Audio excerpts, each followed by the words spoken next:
उसमें मैंने आप लोगों को समझाया था ना। लाइट ईयर पार्सेक करना। हाँ, 1 लाइट ईयर वो करिए आपने कैलकुलेशंस, आ रहा था उतना? करो जरा भी कैलकुलेशंस कर लो सर। ठीक है, तो हमारे पास वो आ गया light year 1 LY 1 light year is equal to 9.46 into 10 to the power of 15 meters में आया है। So 1 light year is the time, 1 light year is the distance in which that is traveled by the light in 1 year, 1 full year तक travel जब करती है तो कितना distance travel करती है, that is 1 light year, okay? अच्छा, लिखो जरा, क्वेश्चन लिखिए, find out the time taken by the light. Find out the time taken by the light to reach the earth from sun.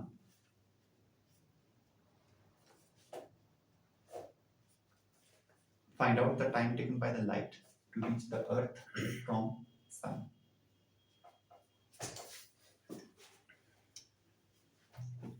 देखिए, सन जो है, सन से जो लाइट आएगी अर्थ तक, अब हमने अर्थ और सन के बीच का एवरेज डिस्टेंस मैंने आपको कल बताया, अप्रोक्सीमेटली हम 1.5 into 10 to the power of 11 metre इसको ले सकते हैं। आप इसको क्या करिए, आप यहाँ पे time is equal to distance upon speed लगा दीजिए। Distance is 1.5 into 10 to the power of 11 upon speed is 3 into 10 to the power of 8। Speed of light is this 3 into 10 to the power of 8। इसको solve करते हैं, 3 से ये cancel, 3 5 जा 15, 0.5, 8 से ये कैंसिल, यहाँ पे आ गया 3, इसको मल्टीप्लाई करो तो आपके पास ये आ जाएगा 500 सेकंड्स, 500 सेकंड्स, 500 सेकंड लगते हैं लाइट को अर्थ की जमीन में टकराने में, ठीक है? 500 सेकंड्स मतलब कितने मिनट हो जाएंगे लगभग, इसको मैं ऐसे लिख सकता हूँ 8 into 60 कितना होता है, 480 होता है ना, 60 प्लस 20, तो हम ऐसे लिख सकते हैं 8 minutes and 20 seconds लगभग। इसका मतलब जो लाइट हमारी धरती पे अभी बाहर पड़ रही है, ठीक है ना, वो लाइट जो है सन से 8 मिनट और 20 सेकंड पहले चली है।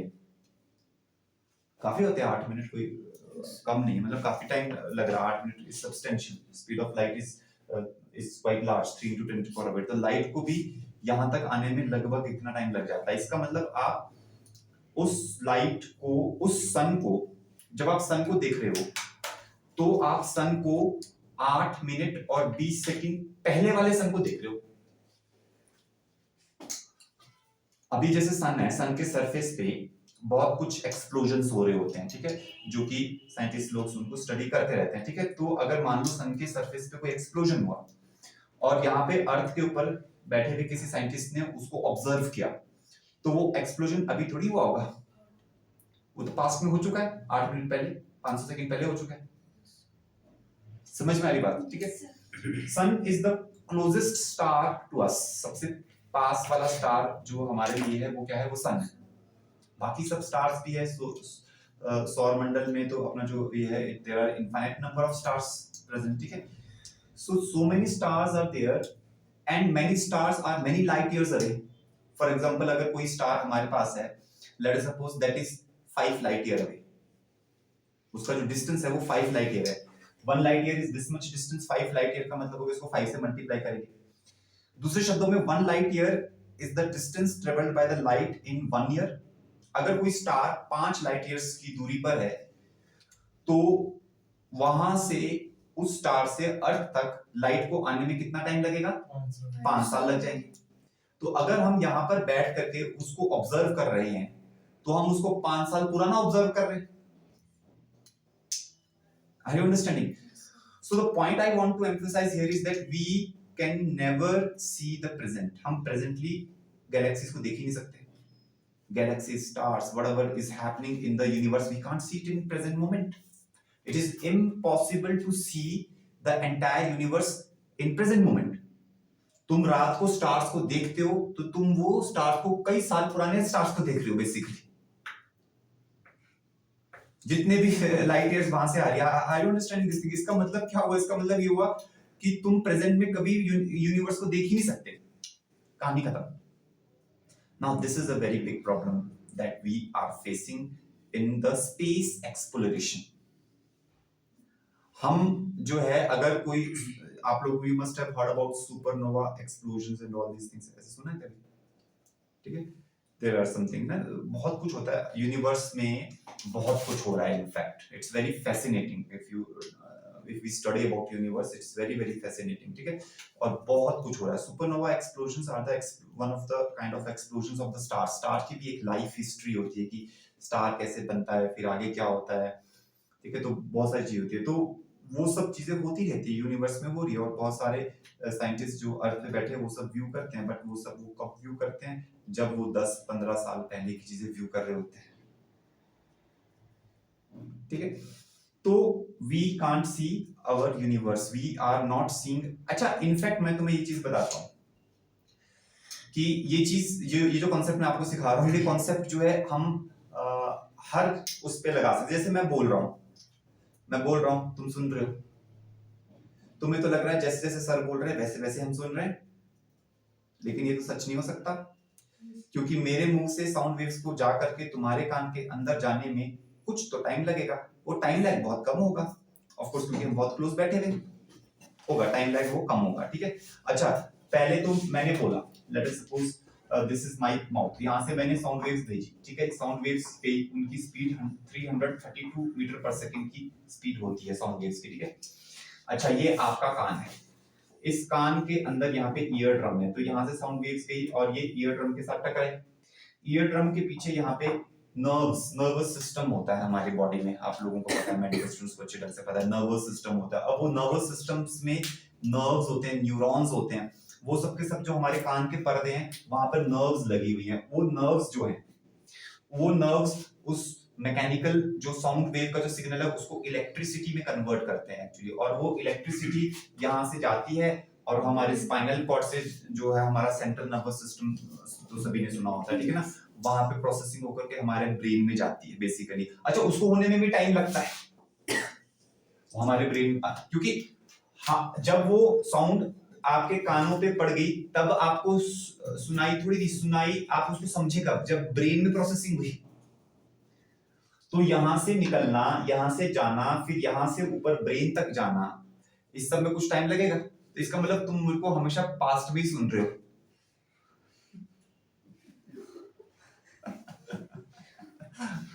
पता चला? इंटरेस्टिंग फैक्ट, ठीक है। और तुम मुझको पास्ट में ही देख रहे हो, you can't see me right now, क्योंकि लाइट, स्पीड ऑफ लाइट भाई, how are you seeing me? वो ट्यूबलाइट है, वहां से लाइट यहाँ आई, मेरे चेहरे पे गिरी, फिर यहाँ से रिफ्लेक्ट होकर तुम्हारी आईज के अंदर गई। अच्छा, तुम्हारी आईज के अंदर रेटिना है, रेटिना के ऊपर वो फिर उसके पीछे रॉड्स एंड कोन्स है, वहां पे वो नर्वस, पूरा कहानी वही है। तो तुम तो मेरे को हमेशा पास्ट में देख रहे हो। हम अपनी सेंसेस के द्वारा, कितनी सेंसेस है हमारी बॉडी में? 5 सेंसेस, 6 सेंस भी होती है वैसे, ठीक है ना, उसके मुंह से 6 निकल गया, ठीक है। 5 सेंसेस होती है। हम अपनी वो 5 सेंसेस क्या करती हैं? हमारी body it's a kind of an instrument basically, ठीक है। जैसे हम फिजिक्स में इंस्ट्रूमेंट्स पढ़ते हैं ना, body is like that only, ठीक है। कुछ नहीं है, बॉडी जो है, body is just catching all the signals. जो हमारी बॉडी के अंदर 5 सेंसेस है, वो सिग्नल्स कैच करते हैं। जैसे हमारा ब्रेन है, हमारा brain it is a frequency analyser, ये फ्रीक्वेंसी को एनालाइज करता है। हर जो भी कोई भी मेरी साउंड वेव्स गई और वो साउंड वेव्स की एक पर्टिकुलर फ्रीक्वेंसी से तुम्हारे कानों में पड़ी, वो पर्टिकुलर फ्रीक्वेंसी से तुम्हारे ब्रेन में गई, तो वो ब्रेन उस फ्रीक्वेंसी को एनालाइज करके इंटरप्रेट कर लेता है कि मैं क्या बोल रहा हूं। इसी तरीके से लाइट की भी एक पर्टिकुलर फ्रीक्वेंसी होती है। तो तुम इस दुनिया को, इस पूरी दुनिया को तुम कभी भी प्रेजेंट मोमेंट में ना तो देखते हो ना ही तुम सुनते हो, तुम हमेशा बासा ही देखते हो और बासा ही सुनते हो। Is it clear? ठीक है। ये फंडा आज तुमने जाकर के अपने पेरेंट्स को और अपने फ्रेंड्स को बताना, जो समझ सकते हैं, मतलब जो समझदार हो उनको ये समझाना, तब तुम इसमें और डेप्थ में जाओगे। तब क्वेश्चन ये उठता है कि भाई ऐसा क्या कुछ भी नहीं है कि हम उसको प्रेजेंट मोमेंट में महसूस कर सके, तो ऐसा कुछ है beyond the scope of our physics, ठीक है। so I'm not getting into that topic, ठीक है, but there is something very interesting with हमारे पास ही है, हम सबके पास है, ठीक है, which can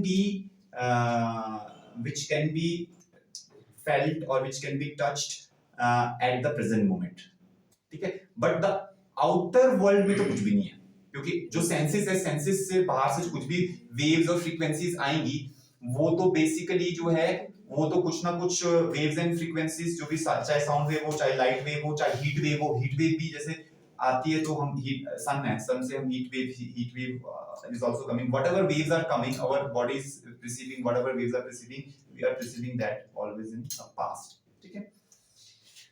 अच्छा जी, लेकिन इससे भी बड़ा एक यूनिट है जो मैंने कल थोड़ा सा बता दिया था आपको, ठीक है, तो लिखिए, नेक्स्ट लिखिए, parallactic second.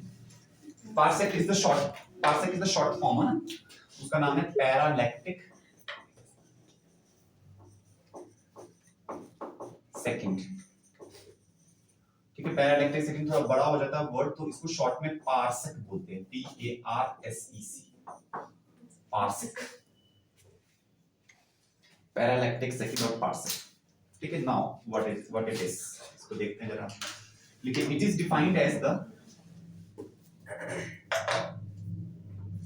parallactic second, it is defined as the distance at which an arc of one astronomical unit, it is defined as the distance at which an arc of 1 AU, short में लिख दो 1 AU, capital AU, an arc of 1 AU subtends an angle of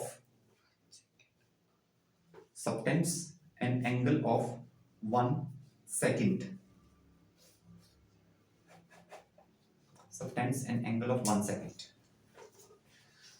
देखिए हम लोगों ने अभी पिछली classes में पढ़ा कि भाई अगर अपने पास कोई आर्क है और यहाँ पर कोई भी पॉइंट है और हमने इस आर्क के एंड पॉइंट्स को से ज्वाइन किया, तो हम ये कहते हैं कि this arc is subtending an angle theta at the point P, ये कहते हैं ना हम लोग, ठीक है, the arc is subtending angle theta at point P।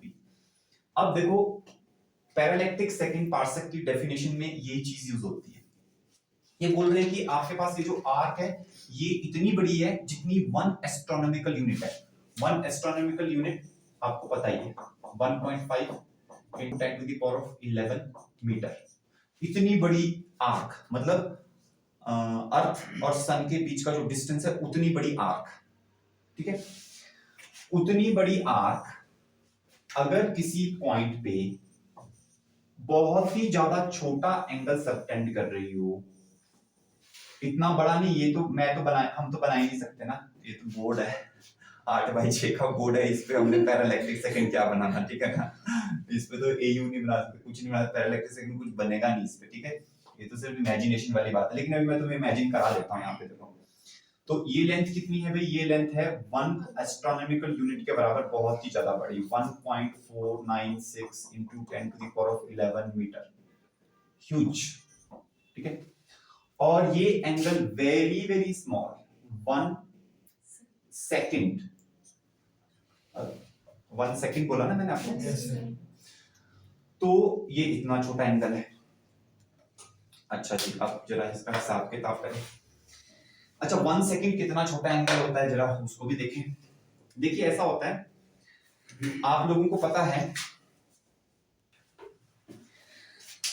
देखिए ऐसा है, आप लोगों को क्या पता है, आपको पता है दो परपेंडिकुलर लाइंस x एक्सिस और y एक्सिस, उनके बीच का जो एंगल होता है दैट एंगल इज 90 डिग्रीज, ये पता है आप लोगों को, ठीक है। और आपने छोटी क्लासेस में वो अपना d जो होता है ना, उस d से आपने देखा होगा 1 डिग्री, मतलब 1 डिग्री इज वेरी स्मॉल, इससे भी छोटा होता है, Yes, sir. ठीक है ना, 1 degree is it's very very small, ठीक है। अब देखो क्या है, हम इस तरीके से कह सकते हैं कि 1 right angle is equal to 90 degrees, right angle होता है परपेंडिकुलर लाइंस के बीच का angle, 1 right angle is 90 degrees and 1 degree, ये जो इतना छोटा सा एंगल होता है 1 डिग्री, जो स्मॉलेस्ट आपने देखा है, 1 डिग्री से छोटा तो आपने ऐसे भी नहीं देखा है, ठीक है, उसको 60 भागों में बांटा गया है, जस्ट इमेजिन उस छोटी सी चीज को जो 1 डिग्री है उसको 60 भागों में बांट दिया है, ठीक है, और उस हर एक भाग को बोलते हैं मिनट, ठीक है, टाइम वाला मिनट नहीं, ये एंगल वाला मिनट अलग होता है, टाइम वाला मिनट अलग होता है, ठीक है, ठीक है। अच्छा, अब ये इतना छोटा सा 1 डिग्री, इसको 60 भागों में बांट दिया, मैं बना तो पाऊंगा नहीं, मेरी बस की बात नहीं, क्योंकि ये पेन ही इतना मोटा है कि ये 1 मिनट तो बनाने से रहा ये पेन, ठीक है। और अगर मैंने बना भी दिया तो मैं पता है कैसे बनाता हूँ, तो भी बच्चों को ऐसे दिखाई देगा नहीं, ठीक है, बस ऐसे कैसे बना दिया, तुम्हें तो दिखाई नहीं दे रहा, मतलब तुम्हें दिख नहीं सकता, बेसिकली बात ये है। अच्छा, लेकिन अभी हद तो ये होगी, इसमें से भी 1 मिनट जो है ना उसको भी 60 भागों में और बांट दिया, और हर एक भाग को बोल दिया सेकंड। चलेंगे हम beyond imagination. Scope of physics, भैया scope of physics is beyond what we see, beyond what we hear, ठीक है ना। और इसमें जो 1 सेकंड है ना वो वहां है। अब आप खुद ही सोच लो, मतलब देखने में तो इतना बड़ा एंगल लग रहा है, लेकिन ये तो तुम देख ही नहीं सकते, मतलब तो अगर ये आर्क 1 सेकंड का एंगल यहां सबटेंड कर रही है तो कितनी दूरी पे ये कर रही है, वो दूरी बहुत ही ज्यादा दूर हो जाएगी, क्योंकि अभी देखो यहाँ पे इतना एंगल है, अगर हम थोड़ा सा इस पॉइंट को पीछे लेते तो ये एंगल और छोटा होता, ये वाला, ये इस वाले से छोटा एंगल ये आएगा, जैसे जैसे दूर जाते जाएंगे वैसे वैसे एंगल छोटा होता जाएगा, तो इतना दूर जाना है कि ये एंगल सबसे छोटे वाला एंगल हो जाए, जो कि हम सबसे छोटे वाला एंगल जानते हैं 1 सेकंड, उतना छोटा ये एंगल हो जाए, उतना दूर जाना है, और उतना दूर जब जाएंगे तो उतनी दूरी को पारसेक कहा जाता है। तो भैया ये जो लेंथ है दिस इज 1 पारसेक। हाँ, कोई डाउट है? क्लियर है यहाँ तक? क्लियर? चलिए जरा निकाल लेते हैं फिर 1 पारसेक। अच्छा, 1 पारसेक निकालने के लिए हम ये यूज करेंगे angle theta in radians is equal to length of the arc divided by radius, ठीक है। अच्छा जी, लेंथ ऑफ द आर्क, ये आर्क की लेंथ है 1 एस्ट्रोनॉमिकल यूनिट 1 ए, और ये रेडियस है 1 रेडियस इज 1 पारसेक, 1 पारसेक। और ये जो एंगल थीटा है ये वो सबसे स्मॉलेस्ट एंगल है, लेकिन ये भी रेडियन में कन्वर्ट करना पड़ेगा, क्योंकि ये फॉर्मूला तभी एप्लीकेबल है जब रेडियन में कन्वर्ट हो। तो अभी हमारे को सेकंड्स को पहले मिनट्स में, मिनट्स को डिग्रीज में, डिग्रीज को रेडियंस में कन्वर्ट करना है।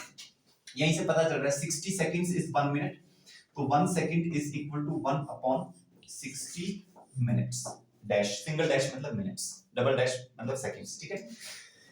अच्छा, अब 60 minutes is 1 degree, 60 minutes is equal to 1 degree, तो 1 minute is equal to 1 upon 60 degree, और 1 अपॉन 60 मिनट विल बी, इसको फिर 1 अपॉन 60 से और मल्टीप्लाई कर दो, 1 अपॉन 60 इनटू 1 अपॉन 60 डिग्री, ठीक है। अच्छा, अब डिग्री को कन्वर्ट करना है रेडियंस में, तो हमने पढ़ा था ना 180 degrees is equal to pi radians, तो 1 degree is equal to how much, pi upon 180 radians, इतना होगा।